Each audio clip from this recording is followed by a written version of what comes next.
$2,260. That's what's sitting in your checking account on the morning you turn 37. Enough to cover rent, not enough to feel safe. There's a credit card balance you've stopped checking, $6,100 at 24%, adding roughly $120 a month in interest while it just sits there. Your phone buzzes. A friend has just posted that his 401k crossed six figures. He wasn't bragging. You stare at the screen a second longer than you meant to, then close the app. For years you told yourself you'd start once things calmed down, once you made more, once you felt ready, so you kept putting it off. But the truth is simpler. What happens at 47 depends almost entirely on whether you finally stop waiting to feel ready, starting on an ordinary morning like this one. You don't get out of bed right away. You lie there for a minute, phone still in your hand. The numbers aren't new, you've known the shape of them for months. What's new is that today, for some reason, you actually let yourself feel what they mean.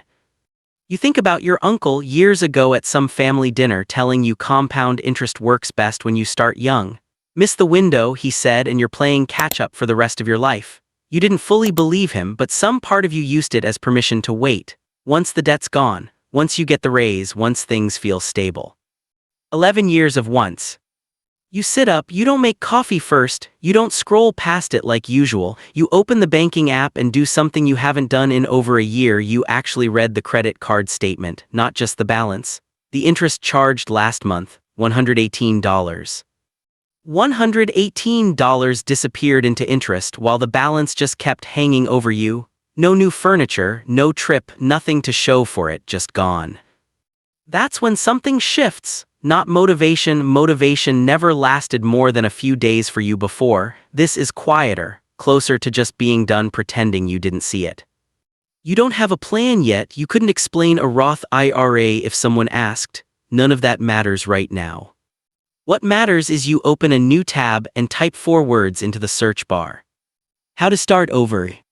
You think the real problem is that you started too late. It isn't. The real problem is what happens if you spend one more year exactly like this one. And when you see what that 1 year actually costs you or saves you, you'll understand why 37 was never the real deadline. You realize pretty quickly you don't need to fix 10 years today. You just need to stop making the next year look like the last one. The search doesn't give you a plan. It gives you 40 tabs, a dozen contradictory opinions, and a headache. So you close all of it and do something smaller instead. You call your bank the next morning and ask one question: what would it actually take to start bringing this balance down? You decide on $175 a month consistently. Not enough to make the debt disappear fast. At 24%, it's going to take a while, but enough to finally move in the right direction instead of standing still. It sounds like forever, but it's a number. And a number is something you can actually act on, unlike shame, which you've been acting on for 11 years and gotten nowhere. You automate it that same week. $175 moved the day after payday before you can talk yourself out of it. Then you open something you've never had, a Roth IRA, not because you fully understand it yet, because a coworker mentioned it once, said something about the money inside it being able to grow tax-free if you followed the rules, and it stuck. You start with $150 a month. It's not much. It's less than what you've spent on takeout some weeks. But it's automatic, which means it doesn't require you to feel ready every single time. 2 weeks later, you cancel the gym membership you haven't used since March.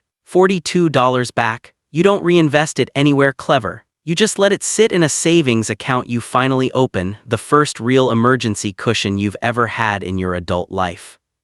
None of this feels like transformation. It feels like paperwork.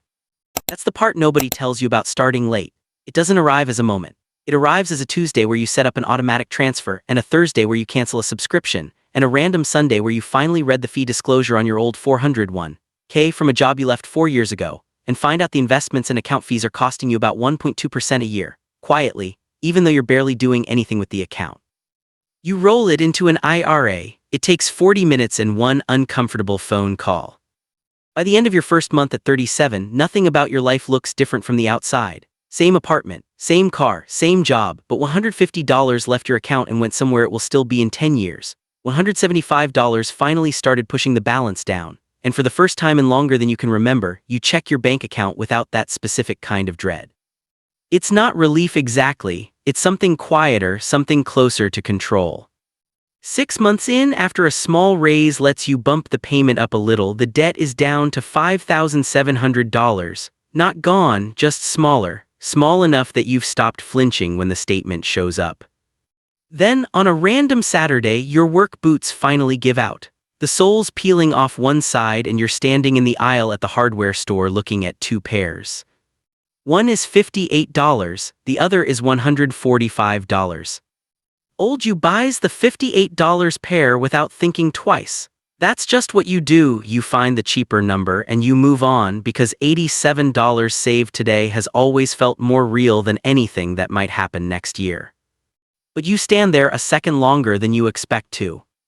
You think about the $58 pair you bought 18 months ago and the pair before that and the pair before that, 3 pairs in 4 years, each one falling apart around the same time, each one another $58 you didn't really save at all. You do the math standing right there in the aisle. 3 pairs at $58 is $174. $1 pair at $145, if it actually lasts, is $145 and could outlast all 3 combined. You buy the $145 pair. It's a small thing, nobody would notice. Your bank account doesn't look meaningfully different because of one pair of boots, but something about the decision feels different from every financial decision you've made before it. You're not asking what's cheaper right now. You're asking, what does this actually cost me over time? And once you start asking that question about boots, you start asking it about everything else too: the subscription you almost resubscribed to, the extended warranty at checkout, the car you'd been eyeing that you don't actually need yet. That same week, your Roth IRA crosses $1,000 for the first time. It's not a number that changes your life, but it's the first time in your adult life that you've watched money grow instead of just disappear. The credit card hits $4,100 by the end of the month.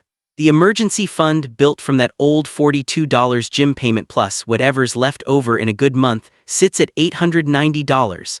Not enough to cover a real crisis, but enough that a flat tire or a dead phone doesn't send you into panic anymore.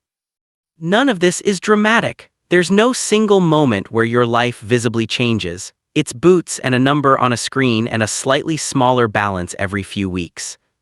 But 18 months from now, when your car breaks down in a parking lot on a Tuesday afternoon, you'll understand exactly why this year mattered, and it won't feel anything like the last time something like this happened to you.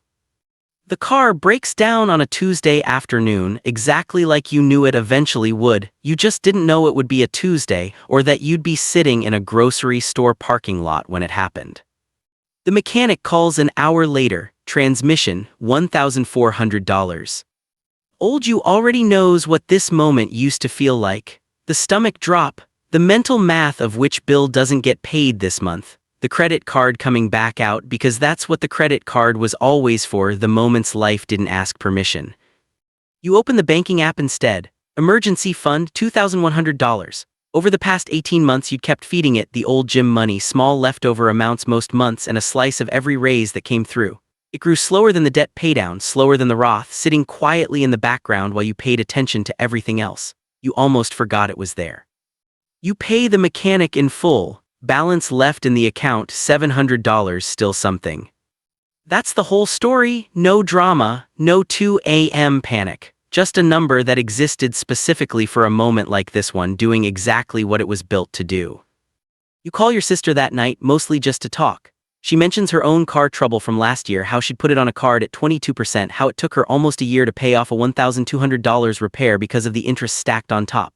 She wasn't asking for sympathy, she was just talking, but you sit there doing the math anyway. Same repair roughly, completely different year for each of you. You don't say anything about it, it's not a competition, but something settles in you that night that's hard to name, not pride exactly, closer to relief that you didn't fully understand what you were building. 3 weeks later, a bigger scare arrives. Layoffs hit your company, not you this time, but 2 people on your floor, people who'd been there longer than you. You spend that whole week a little on edge, running numbers in your head without meaning to. If it had been you, 2 months of expenses covered, maybe 2.5 if you cut back. Not forever, not comfortable, but not the free fall it would have been at 37, when a lost job would have meant a lost apartment within weeks. The emergency fund isn't just money anymore, it's the difference between a crisis and an inconvenience. You hadn't fully understood that distinction until you almost needed to test it. By the end of the month, you've rebuilt the fund back to $1,300. The Roth sits at $3,750. The credit card, still stubbornly present, is down to $3,200. But for the first time, you notice something you never expected to feel this early. You're not scared of your own bad luck anymore. What you don't know yet is that the hardest financial decision of your 40s won't be about an emergency. It'll be about what you do when the money finally starts feeling like it's actually yours. By the time you turn 40, the credit card is finally gone. Paid off on an ordinary Thursday, no celebration, just a $0 balance sitting where a number used to live rent-free in your head for 3 years. Once it got close to zero, you started increasing the Roth contribution every few months, a little more each time your budget allowed. That same week the debt hit zero. A coworker pulls into the parking lot in a new Tesla. Model 3 fully loaded, the kind that turns heads even in a parking lot full of people who don't care about cars. He gives you a ride to lunch just to show it off, and you'll admit it's nice. Quiet, fast, the seats hold you like they were built for exactly your body. You go home and open the calculator on your phone before you even realize what you're doing. $890 a month for 72 months. More than $64,000 in payments before insurance, charging, registration, and everything else that comes with owning it. Old, you would have found a way to justify it. New job, new raise, you deserve it. You've been disciplined for 3 years straight. Old you was good at finding permission. But you sit with the number a little longer than you expect to, not because you can't afford the payment, you probably could, technically, because you've spent 3 years learning to ask a different question. Not can I afford this, but what does this cost me in years? $890 a month isn't just $890 a month. It's $890 that doesn't go into the Roth. It's $890 that doesn't get another 25 years to grow. And suddenly the car feels a lot more expensive than the payment made it look. You don't buy the car. Nobody applauds you for this. There's no moment of triumph. You just drive home in the same car you've had for 6 years, and honestly, some small, petty part of you still wants the Tesla. That part doesn't fully go away, you just stop letting it make the decision. Instead, you take the $890 you would have spent and split it. Some goes toward fully funding the Roth for the year, some goes toward a brand new account you've never had before, a regular brokerage account just for building wealth beyond retirement. By the end of the month, your Roth crosses $9,000. It's still not a number that means anything to anyone else, but it's the first time you've looked at an account balance and felt something closer to momentum than relief.